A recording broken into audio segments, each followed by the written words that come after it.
Assalamualaikum warahmatullahi wabarakatuh.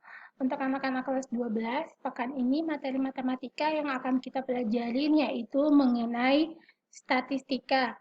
Sebenarnya untuk statistika ini, dia bukan materi baru bagi kalian, sebab di SMP pernah kalian pelajarin.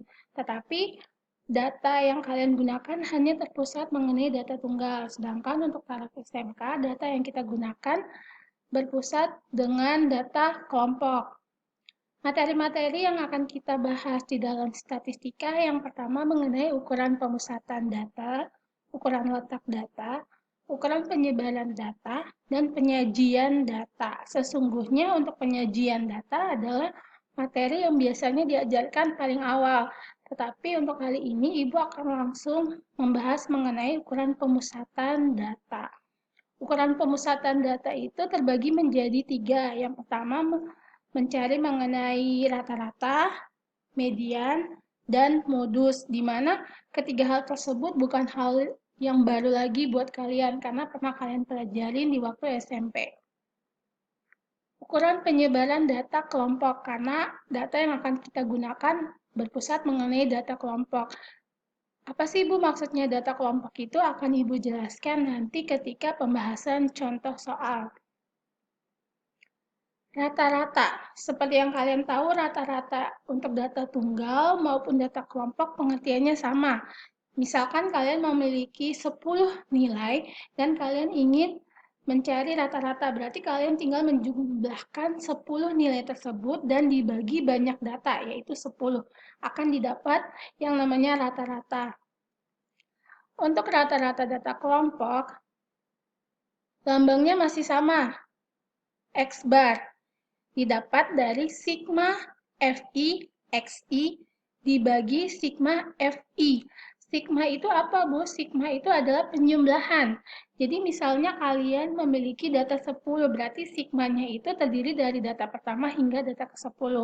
Lalu Fi itu apa, Bu? Xi itu apa, Bu? Fi adalah frekuensi tiap interval. Jadi Fi di sini maksudnya frekuensi data ke I. Misalkan ditulis F1 artinya frekuensi data ke 1. F10 berarti frekuensi data ke 10 dan selanjutnya. Terus Xi itu adalah nilai tengah tiap interval. Berarti kalau Ibu tuliskan X5 artinya nilai tengah pada interval kelima atau pada data kelima.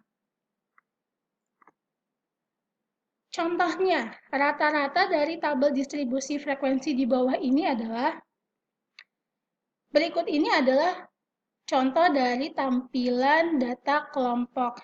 Jadi, untuk data kelompok itu kalian memiliki interval dari sekian hingga sekian, makanya disebut data kelompok.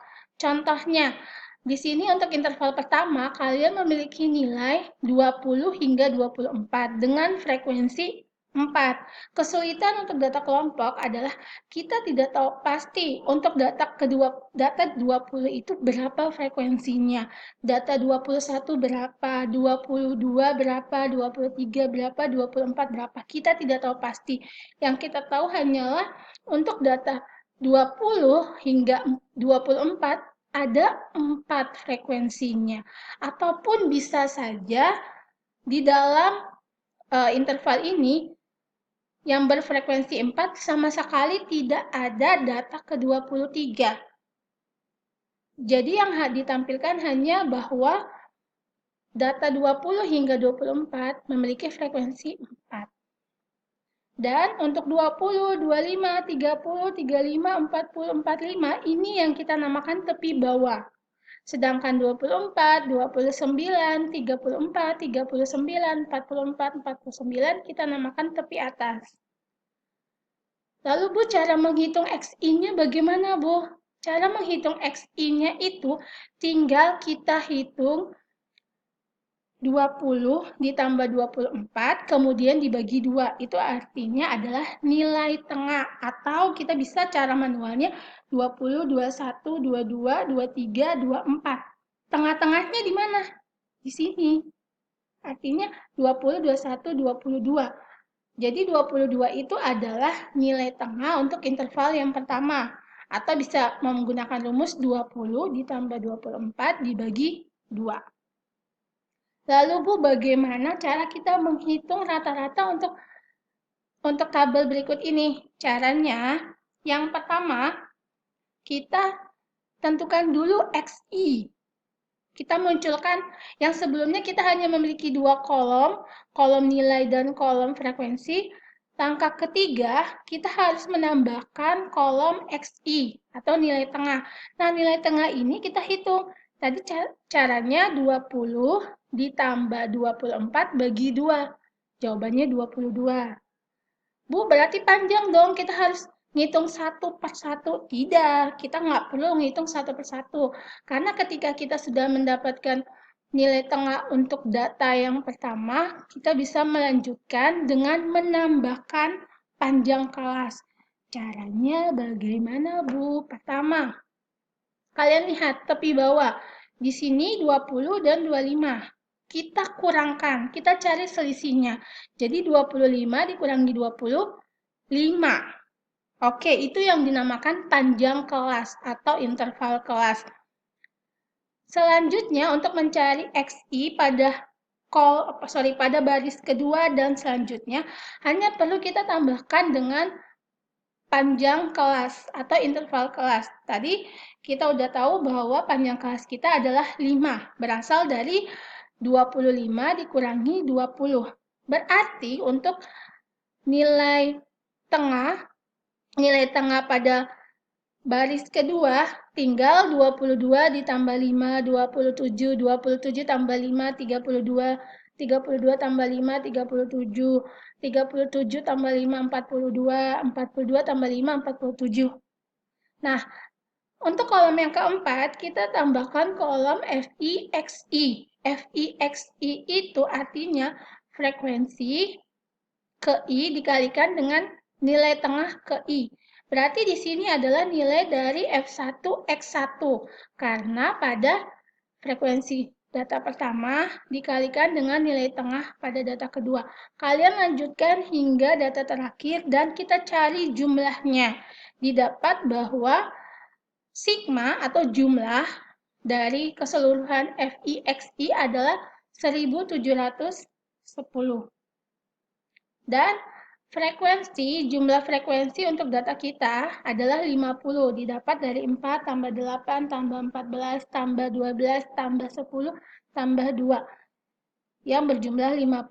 Setelah kita memperoleh semua nilai ini yang sudah Ibu tampilkan pada keempat kolom, langkah selanjutnya tinggal kita masukkan ke rumus nilai dari rata-rata X bar sama dengan sigma FI dikalikan XI dibagi sigma FI. Ingat, sigma itu artinya jumlah.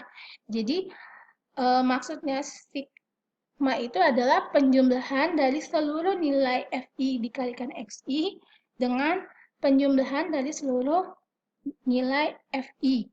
Jadi, tinggal kita input nilainya 1710 dibagi 50 sama dengan 34,2. Jadi didapat bahwa rata-rata untuk data kelompok, contoh soal ini adalah 34,2. Di dalam rata-rata juga ada yang namanya rata-rata gabungan. Rata-rata gabungan ini jika kelompok A memiliki rata-rata X bar A dan banyak data NA, sedangkan kelompok B memiliki rata-rata X bar B dan banyak data NB, di mana kelompok C juga memiliki rata-rata X bar C dan banyak data NC, maka kita dapat menghitung rata-rata gabungan. Rata-rata gabungan berarti misalnya kalian memiliki beberapa kelompok, katakanlah ada 3 kelompok, kelompok A, kelompok B, kelompok C. Masing-masing kelompok sudah memiliki rata-ratanya sendiri, sudah memiliki jumlah anggotanya sendiri. Nah, yang dimaksud dengan rata-rata gabungan adalah kita ingin mencari rata-rata bila ketiga kelompok tersebut kita gabungkan. Gimana Bu caranya? X bar gabungan adalah X bar A dikali NA ditambah X bar B kali NB ditambah X bar C kali NC ditambah titik-titik. Titik-titik di sini maksudnya Itu jika kita hanya memiliki 3 kelompok. Gimana kalau kita memiliki 5 kelompok? Tinggal ditambahkan selanjutnya sampai selesai. Tapi biasanya untuk taraf SMK, data terbanyak yang digunakan adalah 3 kelompok. Tetapi tidak menutup kemungkinan bahwa kalian pun bisa mendapatkan menghitung rata-rata gabungan dari 5 kelompok. Caranya sama, tinggal kalian tambahkan datanya selanjutnya sampai selesai. Untuk rata-rata gabungan akan Ibu berikan contoh di soal latihan. Selanjutnya kita masuk ke modus. Modus sama pengertiannya seperti yang pernah kalian pelajarin di SMP adalah data yang paling sering muncul.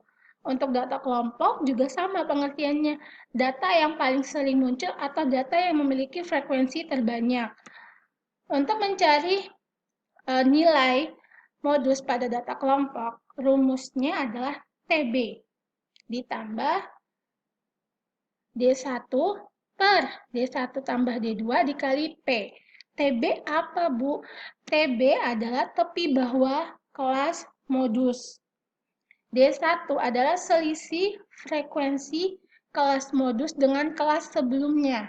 D2 berarti selisih frekuensi kelas modus dengan kelas sesudahnya. Dan P itu adalah panjang kelas atau kadang dinamakan interval kelas. Di sini Ibu panjang kelas menggunakan inisial P. Tetapi ada buku-buku atau referensi lain yang menggunakan simbol C. Sama saja. P atau C sama saja. Itu artinya panjang kelas atau interval kelas. Contohnya, Ibu minta kalian menentukan modus dari data berikut. Sekali lagi Ibu ingatkan, untuk data yang sebelah kiri, dari 32, 39, 46, 53, 60, 67, 74, itu dinamakan tepi bawah. 38, 45, 52, 59, 66, 73, 80 itu dinamakan tepi atas. Dari sini kita bisa lihat, Bu, pada baris keberapa sih modus kita? Sama. Caranya kita lihat baris yang memiliki jumlah frekuensi terbanyak, yaitu di mana? Di baris 53 sampai 59. Karena frekuensinya adalah 17, paling banyak di antara seluruh frekuensi yang lain. Selanjutnya, kita tentukan TB. TB itu didapat dari tepi bawah dikurangi dengan 0,5. Jadi didapat 52,5. Kenapa 53 dikurangi 0,5? Karena 53 itu adalah range pada data yang paling banyak frekuensinya. Misalnya, frekuensi terbanyak kalian bukan di data 53 sampai 59, tetapi ada di data ada di data 46 sampai 52. Artinya untuk TB kalian 46 dikurangi dengan 0,5. Paham ya? Berikutnya D1, frekuensi kelas modus dikurangi frekuensi kelas sebelumnya. Frekuensi kelas modus kita siapa? 17. Kelas sebelumnya berarti yang di atasnya, satu tingkat di atasnya, yaitu 13. Berarti 17 dikurangi 13, sama dengan 4. Sedangkan D2, frekuensi kelas modus dikurangi kelas di bawahnya, atau setelahnya, atau sesudahnya. Berarti 17 dikurangi 14 sama dengan 3. Panjang kelas itu bisa kita hitung, lihat salah satunya. Lihat salah satu baris. Misalkan kita fokus di baris ke 53 sampai 59, berarti panjang kelasnya itu 53, 54, 55, 56, 57, 58, 59. Berarti ada 7. Panjang kelasnya 7. Itu kalau manual kita ngitungnya. Kalau untuk cara yang lebih cepat gimana, Bu? Ya tinggal kalian cari tepi bawah, 2 tepi bawah, terus kemudian kalian cari selisihnya. Misalnya, 39 kan tepi bawah, 32 juga tepi bawah. Berarti cari selisihnya, 39 dikurangi 32 berapa? 7. Sama ya, dengan tadi cara menghitung dan juga cara menggunakan rumus. Jawabannya sama, jawabannya adalah 7. Selanjutnya kita masukkan ke rumus. Modus adalah TB ditambah D1 per